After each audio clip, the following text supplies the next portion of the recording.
आपल्यासोबत जळगाववरून सुद्धा एक प्रेक्षक आहेत, दर्शन कुलकर्णी आहेत आपल्यासोबत. दर्शन, या संदर्भात तुम्ही डॉक्टरांना तुमचा प्रश्न विचारू शकता.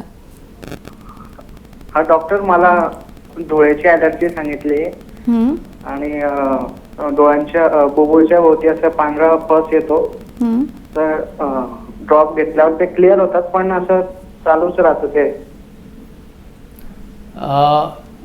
हे ॲलर्जी जे आहे हे जात नाही, थोडं वर्षानंतर जाऊ शकते. जसं लोकांना ॲस्थमा आहे, श्वास घ्यायला त्रास होते, त्यांना 4-5 वर्ष औषध घ्यायला लागतात.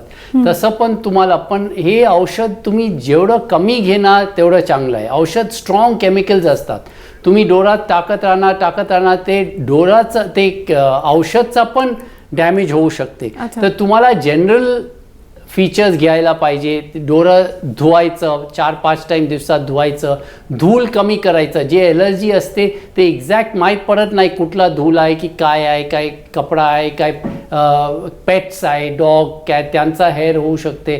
तर पण धुवून सर्व ॲलर्जी निघून जाणार. गॉगल्स घालायचं जसं सांगितलं पहिला दुसरं पेशंटला पण. आणि जेवढं कमी औषधनी तुम्ही चालवू शकता, 3-4 वर्षात होऊ शकते तुमचं बॉडी रिॲक्ट करणार, ते ॲलर्जी बंद होऊन जाणार. पण तेव्हापर्यंत तुम्हाला कोऑपरेट करायला लागणार.